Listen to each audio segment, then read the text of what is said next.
5, 4, 3, 2, 1. Pero hay 3 podcasts aquí y somos el único podcast que lo hace. Ya te digo yo, Jantukova no lo hace en el suyo. Daily Dani, no, la cuenta atrás está. Y en Iguales el otro tampoco. Es que ¿sabes lo que pasa? ¿Por qué no lo hacen? Yo creo que somos el podcast feo del torneo. O sea, No estoy de acuerdo. Espérate un segundo.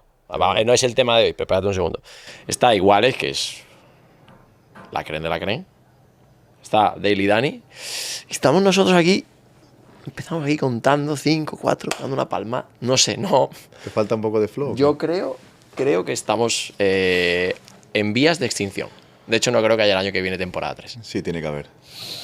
Yo creo que este año no nos está ayudando el tema del estrés que estamos teniendo últimamente. Llegamos a la tarde un poquito con el wifi muy apagado. Ya, yo de todas maneras... La tele ya muy apagada. Muy ¿Sabes bien. cuando en la tele sale ahí cortito? las rayas estas así, la intermitencia? Estamos un poco así, pero luego nos ha faltado algún invitado ilustre los primeros días. Hemos tenido a Mar López, que es... El año pasado hicimos todos sin invitados hasta el último día. Totalmente. Tú tienes ahí una batería ahora de gente buena. Mañana viene Mañana una persona guay. Y pasado tenemos alguna ¿El de pasado también lo ha cerrado? Lo he jugado. Uh-huh. He mandado el cable sonda. He tirado el globo. Vale. Y estoy esperando que me diga. La idea es que la semana que viene tener algún invitado, jugador, entrenador y tal, un poco más seguido. Pero eso no quiere decir que mi jugador estrella, que siempre está disponible, el jugador número 12, esté a un nivel muy alto. No te lo tomes como que eres el segundo plato siempre. No. Para nada. Estaba hoy ahí esperando, no sé si para hacer una entrevista o para qué era, y me he fijado en algo que me llevo fijando hace bastante tiempo, y es en la cantidad de gente que lleva a los jugadores a su alrededor. De locos. Que no es una crítica, es una obviedad, es una realidad.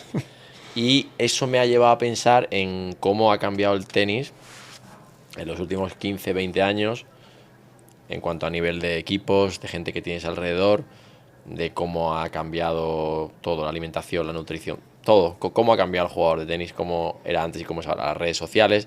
Por ejemplo, tú, cuando empezaste, ¿qué móvil tenías? ¿Tenías móvil? Yo, sí tenía móvil, pero o sea, me hablas a mí de tecnología. Me conoces un poco. Evidentemente no, pero jugador de tenis tenías móvil. Yo tuve mi primer móvil. O sea, primer viaje fuera grande que haces como tenista, no tenía ¿cómo hablas móvil. con tu familia? Cobro revertido. ¿Te acuerdas o no? Cuéntamelo. Ya está, ya tenemos hecho... Mira, ya, liberación. Señores, tenemos hecho el capítulo de hoy ya. Este tío es muy joven, macho. A ver, cobro revertido, a ver. Cobro revertido. Yo tenía una tarjeta de telefónica, tenías una tarjeta con un numerito, entonces tú llamabas y entonces la operadora llamaba a tu casa. El señor Feliciano López desde Shanghái quiere hablar con usted. Pero pagas tú, monstruo. Paga usted. Sí. O sea, paga el que estaba recibiendo. Sí. Vale. Y si no recuerdo mal, sí, pagaba la persona que recibía la llamada, entonces mi familia aceptaba la llamada y yo hablaba. ¿Ibas a una cabina? ¿En el hotel había un puesto? No, yo era el que llamaba desde donde estuviera. Claro, pero ¿dónde ibas? ¿Desde dónde? ¿De la habitación del hotel? La habitación del hotel. Vale. Habitación del hotel, sí. Pero en esa época todavía existían las cabinas telefónicas. Vamos, todavía no había cabinas. Y en cabina también. Monedita, clink, clink, ahí y taca, taca. Taca, taca. Entonces tú podemos decir que has vivido la evolución del cobro revertido el iPhone. Mira, yo tengo 42 años. Nací en el 81 y estoy por cumplir 43. Y te juro que a veces me siento que soy... Dinosaurio. Un dinosaurio. O sea, me siento que yo soy de la época de los 60 o 70. Y no me considero un antiguo ni nada parecido, pero es que el cambio de estos últimos años ha sido tan heavy que me veo absolutamente fuera de todo este mundo. TikTokers, Instagramers, social media. Me gusta Twitter porque me parece más... Ahí sí, el barro. Sí, el barrito me motiva. Es verdad que últimamente estoy un poquito apagado. Ya. Pero me parece una fuente de información, es el uso principal que yo le doy. Bueno, cada vez más de desinformación. Desinformación, sí. Evidentemente, no, eso te lo compro. Pero todo lo otro, o sea, cómo funciona hoy el mundo en general, no sé si es lo mejor, primero de todo. A lo mejor yo como no lo vivo tanto así y tengo una edad diferente y no hago tanto uso de muchas plataformas, digo, como lo usa la mayoría de la gente. No sé, me parece que lo de antes no quiero sonar a abuelo cebolleta ni nada de eso, pero me parece que Londres era más auténtico, había gente más auténtica. La gente era más, y hablo de tenis, por ejemplo, que es lo que Sí, que lo al estamos final viendo. es el mundo que yo he vivido, ¿no? Me parece que la gente era más carismática, era más auténtica, la gente sabía, la gente socializaba más. En los torneos, por ejemplo, Te juntabas con nos otros. juntábamos. Yo me iba a cenar todos los días, quedábamos, lo he contado alguna vez a ti en persona, ya no me acuerdo si lo hemos hablado aquí, quedábamos a las 9 o a veces alguno llegaba tarde, te puedes imaginar quién. Sí. Y quedábamos a las 9 y el español que estaba ahí, del grupito nuestro de amigos, nos íbamos a cenar todos juntos. A lo mejor un día bajaban 4 con su entrenador, otro día bajaban 2, y luego cuando volvíamos al hotel o nos quedábamos jugando a las cartas o algunos se iban a jugar a la Play. Yo nunca jugué a la Play, pero se iban a jugar partidas de Play. O sea, había una convivencia real entre jugadores normalmente del mismo país o que hablaran la misma lengua. Argentinos, españoles. Mucho. Perdón, incluso con otros jugadores de otros países. Pero obviamente la lengua era Una barrera ahí. era una barrera para mucha gente. Obviamente. Pero sí, tío, había mucha más convivencia, la gente era diferente, se comportaba de manera diferente. Yo creo que el tema de las plataformas, Amazon Prime, Netflix, luego las redes sociales, Instagram, todo eso, ha hecho que pues, la gente cada vez socialice menos.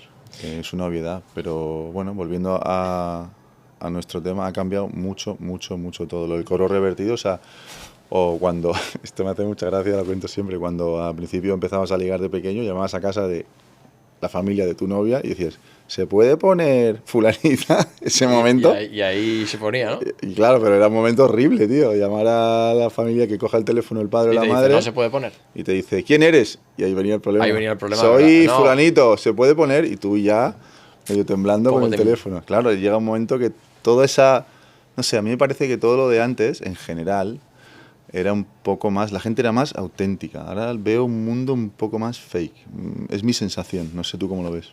Yo no lo veo así, pero porque yo al final a ver, tampoco soy excesivamente joven, pero estoy bajo el manto ese de las redes y tal. Entonces, a lo mejor estamos en un punto demasiado inmediato todo y a lo mejor va a volver un poquito hacia atrás con este aire retro que estamos, que ahora nos gusta todo, nos gusta de repente volver a coleccionar cartas, cromos, nos gusta el cine antiguo, nos gusta, estamos dando un pasito atrás, a lo mejor en algún momento la burbuja explota y ya no es solo la dictadura de ser tan inmediatos, pero bueno, no lo sé. Pero por ejemplo, la realidad virtual, por ejemplo, va un montón. Este año aquí tenemos gafas, no has ido a verlo, a ver si mañana te llevo. No, sí, tenemos lo de las gafas 360 que puedes ver cómo entrenan en las pistas o cómo hacen el calentamiento. Y es increíble. Por ejemplo, ¿no? La tecnología... No, hay cosas de la tecnología que me encantan.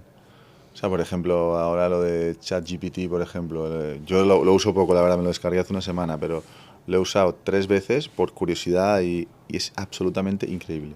O sea, a veces hasta te da miedo. A mí, por lo menos. De hecho, yo le he preguntado viniendo ya hacia aquí qué tema podíamos sacar. Es broma. Y me ha dado unos cuantos. ¿Primer Grand Slam que juega en qué año es? Yo para los años soy malísimo, bueno, pero te diría... ¿del 90 y qué? No sé, a lo mejor en el 2000. Vale, ¿y cómo funcionaba el torneo? ¿Había transporte? ¿Cómo era el transporte del torneo? ¿Se reservaba por una app? Evidentemente no. ¿Cómo era? ¿Había coches? ¿Había autobuses? ¿Cómo ha evolucionado, por ejemplo? Vamos a hablar de cómo ha evolucionado todo en el mundo del tenis con el paso de 20 años. Al principio, cuando yo empecé a jugar profesional, era un horario... cada media hora en las horas puntas salía un autobús o una furgoneta grande. Y ahí te montabas y ahí te montabas y al club. Y para volver lo mismo. O sea, nada de coches. Eso empezó un poco después. A lo mejor a algún jugador, al número 1 del mundo o a los top players. Ese privilegio, ¿no? A lo mejor tenían algún coche privado. Yo no lo recuerdo en el principio. Es verdad que no todos los torneos funcionaban igual. Había algunos que tenían coches de transporte, pero yo sí recuerdo muchos torneos que había desde las 7:30 de la mañana, cada media hora un bus, te subías en el bus y al club y de vuelta igual, o furgonetas. Luego empezó todo, empezaron a mejorar los servicios por el dinero también, Rafa. Ten en cuenta que el cambio que ha habido de prize money en los últimos 20 años ha sido absolutamente brutal. Entonces todo eso que hace pues que los servicios puedan ser mejores. Hemos empezado diciendo la cantidad de gente que viene con el jugador. ¿Por qué crees que eso es? porque el jugador genera mucho más dinero que el que generaba. Antes no nos podíamos permitir empezar a viajar Gana mucho más con dinero. un séquito de gente. Sí, pagar un sueldo a cada uno. Que te digo, es otra de las cosas que creo que no, yo por lo menos no lo acabo de entender bien. Creo que el jugador hoy en día está rodeado de tanta gente que no le dejan decidir, incluso pensar por sí mismo muchas cosas que si fuera el jugador el que las... Yo entiendo que un joven no puede decidir todo por él mismo, pero creo que los jugadores están demasiado... tienen demasiada gente alrededor que está demasiado encima y que ellos no tienen ningún poder de decisión. Y eso para mí limita el crecimiento de una, ya no de un jugador, de una persona. No les dejan evolucionar, equivocarse. Es como una sobreprotección absurda. Yo tuve manager desde muy joven, por ejemplo. Yo con 14 años tuve mi primer manager. Además me representaba la compañía que compró el torneo de Madrid, AMG. A mí, yo estoy eternamente agradecido a AMG, pero yo firmé con AMG, convencieron a mi familia, pero yo viajaba por el mundo como entrenador. Cuando empecé a ganar más dinero y estaba, no sé, después de 8 años en el circuito o 9, me pude permitir viajar con mi fisio todo el año. Hoy en día hay chicos de 16 años, 15, 16, 17 años que vienen aquí con 5 o 6 personas, Rafa. O sea, es desproporcionado, porque esos chicos no necesitan a esa gente. Necesitan a un entrenador y, si me apuras, a un miembro de la familia, que yo entiendo que tu hijo esté por el mundo con 16 años o tu hija, entiendo que es como para tomar precauciones y tener o alguien de la familia acompañándole. Pero agentes, no sé, fisios ya desde muy jóvenes, o sea, padres, madres, me parece que están sobreprotegidos y que la evolución del jugador hoy en día también es un poco más tardía por cómo manejan hoy en día a los jugadores. Yo creo que hay un momento también que tienen que dejar a la gente evolucionar por sí mismo, equivocarte. Me parece que eso no está siendo o no se está manejando como yo creo, es una opinión solo, aquí hablamos con total honestidad, decimos lo que pensamos y yo, la verdad es verdad que ahora que estoy trabajando en el torneo y lo veo y veo que desde el 2019 que empecé a trabajar aquí, cada año vienen con más gente. Además eso dificulta mucho también nuestra labor como torneo, de poder darles los mejores servicios a tantísima gente. Es muy difícil alojar a tanta gente, dar de comer con la calidad que nosotros damos de comer a tantísima gente, proporcionar transporte por Madrid, que es una ciudad grande con tráfico para tanta gente. Entonces, bueno, no sé si es la mejor manera de hacer las cosas. Yo, seguramente, si yo fuera entrenador o mi hijo el día de mañana fuera jugador o fuera alguien que tuviera una responsabilidad sobre un jugador joven hoy en día, creo que haría las cosas de manera diferente a la que la mayoría de la gente hoy en día lo está haciendo. ¿Cuánta ropa tenías, por ejemplo, cuando jugabas, cuando empezabas? ¿Con cuántas camisetas ibas? Esta pregunta es buena. Yo me acuerdo, mi primer contrato de ropa fue con Reebok, con 12 o así. Bueno, miento, Homa, que era es una marca de mi pueblo, Deportivo de Toledo. Cuando yo tenía 9 o 10 añitos, me daban ropa, pero porque eran familia y eran de mi pueblo. Pero todavía ellos no estaban en el tenis de manera oficial, entonces Reebok me hizo mi primer contrato, con 12 o así. ¿Y cuántas camisetas te daban para jugar un torneo? ¿O cómo iba? ¿Por torneos, por año? Pues a lo mejor me hacían 2 envíos al año, pero que en aquel momento, Rafa, o sea, cuando yo veía la caja de ropa en mi casa, era como si hubieran llegado los Reyes Magos, pero por 1000. Era una ilusión las raquetas que me daba Wilson desde pequeñito, que ha sido siempre mi sponsor de raquetas. Bueno, hasta el punto, antes de eso, cuando yo tuve mi primera raqueta de profesional, de tamaño pro, porque sabes que de pequeño jugamos con raquetas tal, Dormía con ellas. ¿Dormías con la raqueta? Me acuerdo que me regalaron mis padres una raqueta Rossignol, que cuando yo tenía 9 o así, o 10, que ya empecé a jugar con raqueta de tamaño, digamos, senior, dormía con ellas como si fuera, vamos, mi mayor tesoro. O sea, con esto no, lo que te quiero decir es cuánto valorábamos las cosas y apreciábamos todo eso. Todo eso, yo entiendo que el mundo ha cambiado, que hay mucho más dinero. No quiero decir con esto que antes éramos más inteligentes y más maduros y tal. Yo he hecho 1000 cagadas en mi vida deportiva, 1000, como cualquiera de mis compañeros, pero no sé, me da la sensación que ha cambiado mucho y no sé si es la mejor manera de educar y de llevar la carrera de un chico joven que aspira a ser un gran deportista, ya no tenista, sino un gran deportista. Las bolas, por ejemplo. ¿Cuántas? Esa no la sé. ¿Siempre ha habido cambio de bolas en el mismo número de juegos? Desde que tú empezaste. Desde que yo soy profesional, sí. ¿Se han cambiado las bolas en el mismo número de juegos? A ver, depende de qué torneo. En el circuito, digamos, ya profesional, a partir de torneo considerado ATP Tours, sí. El único cambio que sí había era más número de bolas, pero el cambio era en el mismo momento.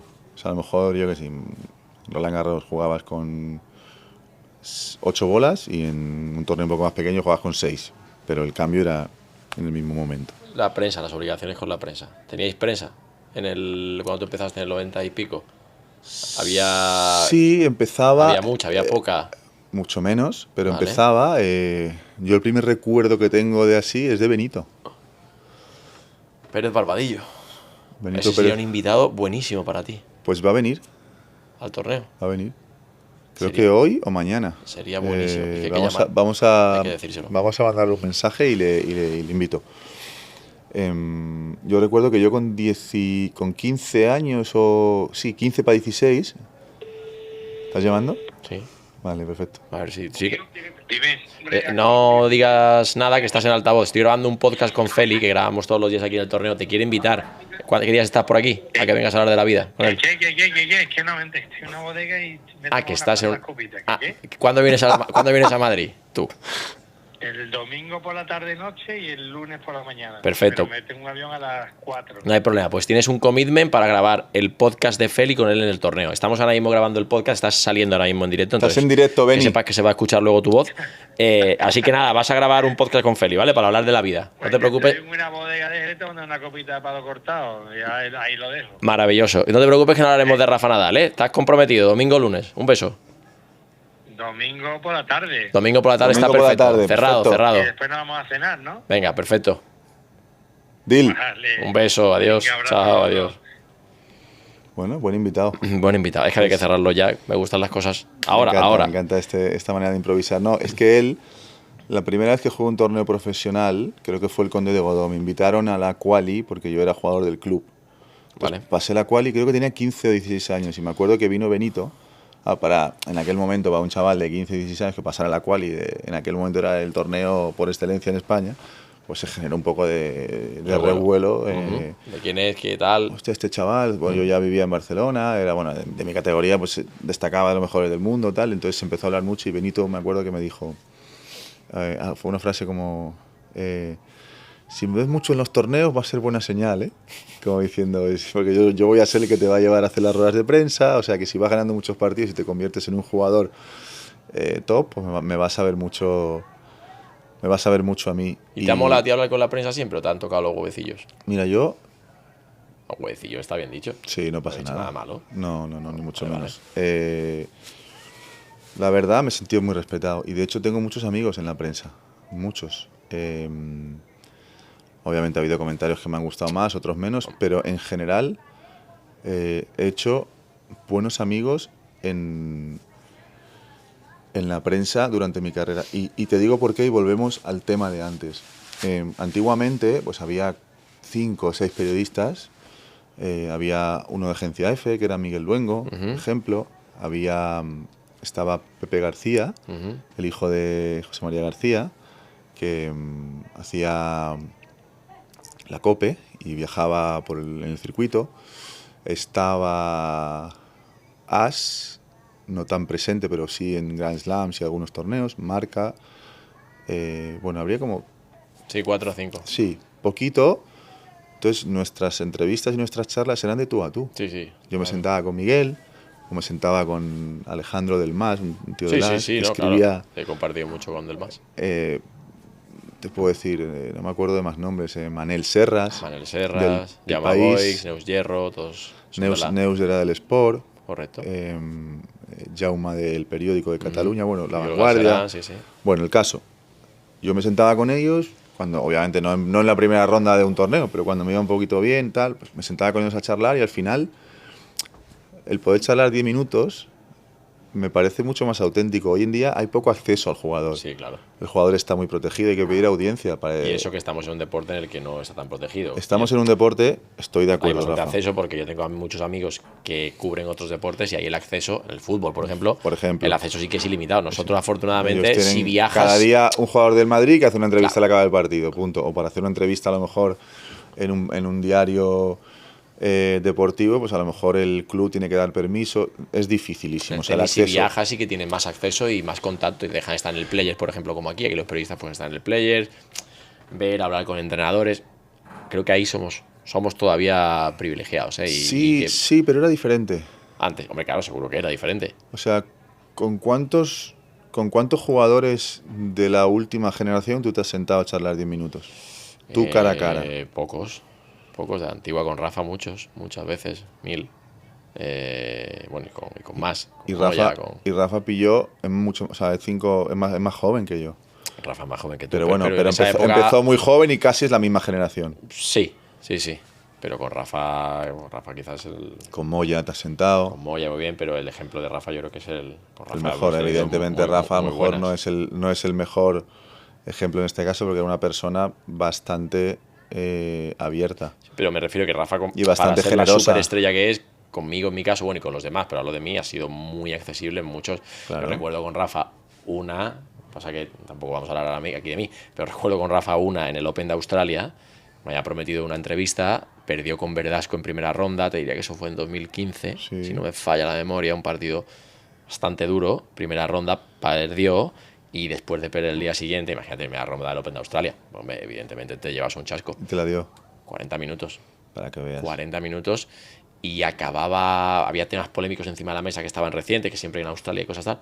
Me dio habitación de su hotel ahí en el Crown Towers, ahí, 40 minutos ahí, estaba flipando. Estaba que pero ¿qué es esto? Imagínate para ti, que tú ahí estabas todavía empezando a viajar, ¿no? Sí. Bueno, empecé a viajar en el 13, pero bueno, digamos que el acceso a Rafa y tal hasta la primera que hice fue en Roma en el 2014, sí, 2 años, pero una así de verdad, la habitación de tu hotel, que además te impone.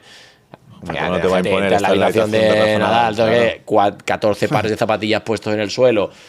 Claro, tío. O sea, es que mira, ¿sabes? O sea, todavía a día de hoy te sientas allí, acaba de perder el tío en primera ronda y dices tú, ¿qué hago yo ahora aquí? Si a veces me pasa a mí que estoy con él y tiene como ese aura que tiene, imagínate para un periodista joven que se entra en su habitación a hacerle una entrevista. La primera entrevista que hice yo con Rafa, que la hice en Roma, después de que perdía la final con Djokovic, nos metimos en la furgoneta y me dijo, vení, tienes el camino al aeropuerto, y iba a Fiumicino.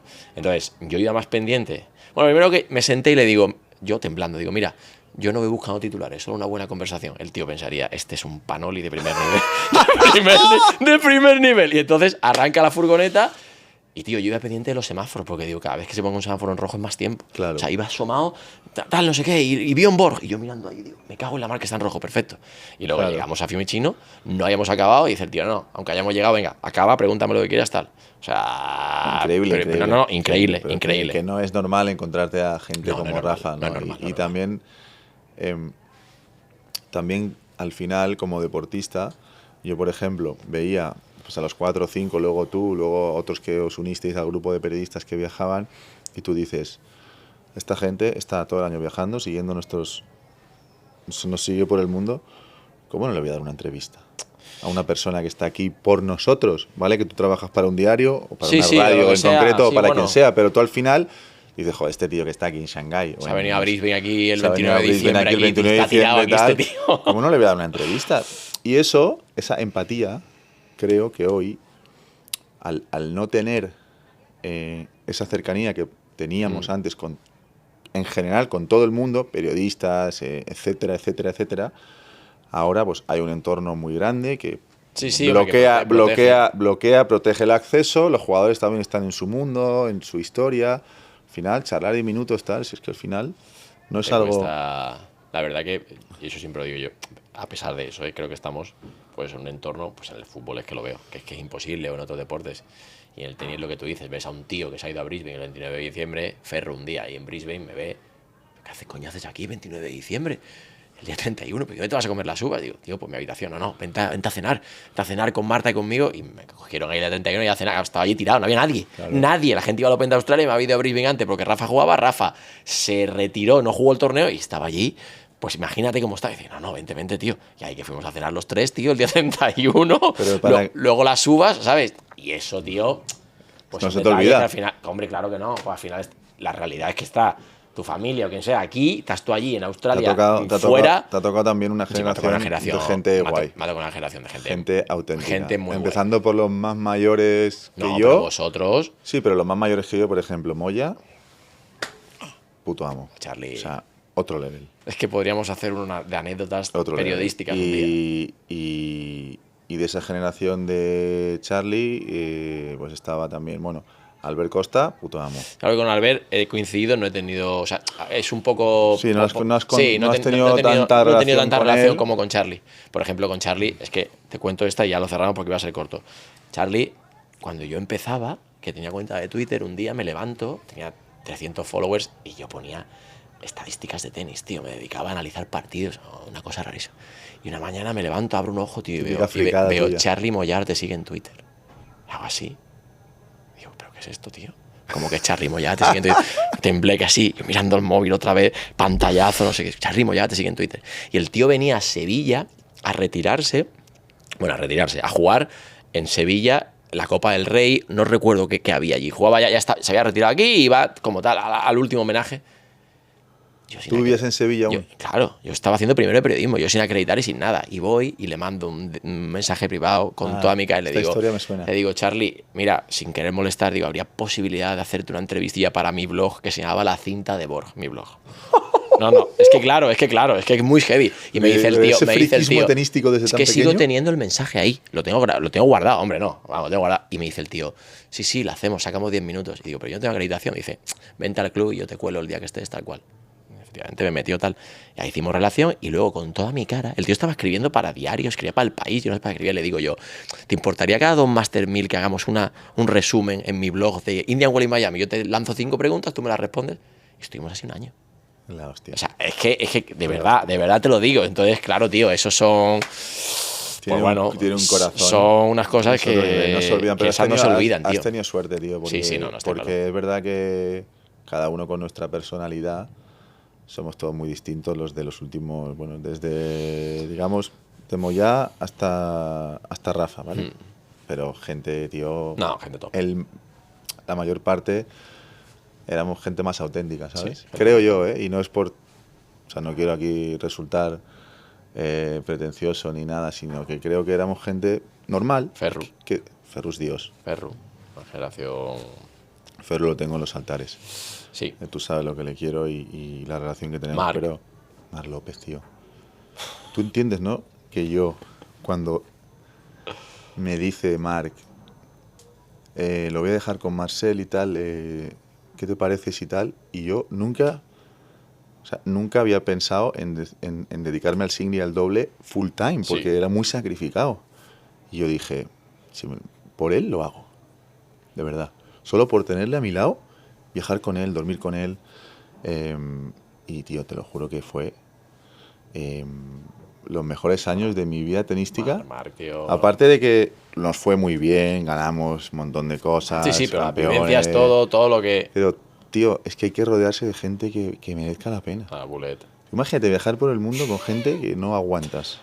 Puedes, acabas Sí, es un roto, suicidio bastante aguantas un año... sacrificado es el tenis.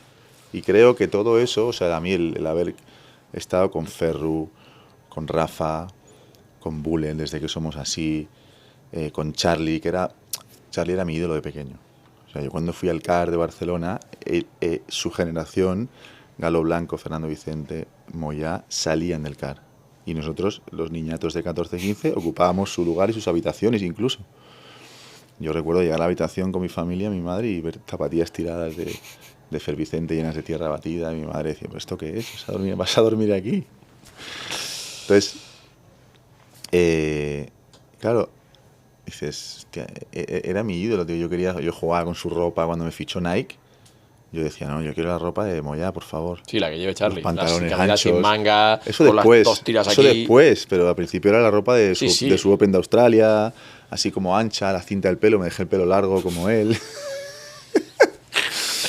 Claro, pero luego conoces a Moya, es tu ídolo, es un tío normal, totalmente, o sea, como cualquier persona normal, más allá de que sea tenista o se dedique a banca privada o a lo que fuera. O sea, era una persona Ferru, Bullet, o sea, hemos tenido mucha suerte en eso, porque, joder, ha coincidido gente muy guay, muy auténtica, Sí. también por eso tantos éxitos. Que aparte a nivel- muchos, o sea, Muchos, muchos sí, a la muchos, vez, o sí, sea, muchos muchos a la vez, porque puede haber un Rafa Nadal, pero si está solo, puede haber un Carlos Alcaraz, pero si no tiene, o quien sea, Sí. pero es verdad que ha coincidido que había uno arropado por muchos. Que es Entonces, lo que pasa ahora un poco, eso que está ¿no? guay. Este es un tema que podemos hablar otro día, más allá de, o sea, después de Carlitos ahora en el tenis español nos faltan referentes. Davidovich es el mejor después de Carlitos, me encanta, o sea, a nivel, yo creo que está empezando a tener la consistencia necesaria y la estabilidad emocional para estar más arriba, porque el físico y el tenis que tiene son absolutamente increíbles. Pero falta eso, falta una generación de jugadores que acompañe a Carlitos para poder a nivel colectivo ser una potencia relativamente importante a nivel mundial. Pero bueno, ese es otro debate que ya tocaremos en su día, pero yo creo que tanto tú como yo, o sea, tú en tu labor de periodista del mundo del tenis y yo como jugador, hemos tenido mucha suerte de haber vivido esta generación primero de éxitos del tenis español, pero de gente auténtica, porque las anécdotas que podemos contar luego a nuestros hijos son mucho mejores gracias a la cantidad de personajes que nos hemos encontrado a lo largo del camino. Ah, claro. Bueno, que se nos ha alargado un poco bastante, pero vamos a acabar con una idea para el siguiente, cuando vuelva, porque mañana tienes invitado y el próximo también. Vamos a hacer para el siguiente 5 anécdotas de tu carrera profesional, pero no necesariamente tuya. Acuérdate de 5 que sean muy buenas. 5. Bueno, pues 3. Vale, 3, vale. pero tienes que desarrollarlas un poco, ¿vale? Entonces va a ser 3 anécdotas. El siguiente, ya te lo dejo ahí para cuando vuelva aquí, que será cuando la élite, pues cuando la élite falle, pues aquí vuelve tu fiel escudero El título de este podcast va a ser El jugador número 12. el jugador número 12, que soy yo. Me gusta. Correcto. Y si no, lo de Moya. A la gente que estudie periodismo, yo creo que le va a molar. Esas historias, la verdad que nunca cuento, pueden estar divertidas. Bueno, lo dejamos. Volvemos mañana. Hasta mañana. Chao.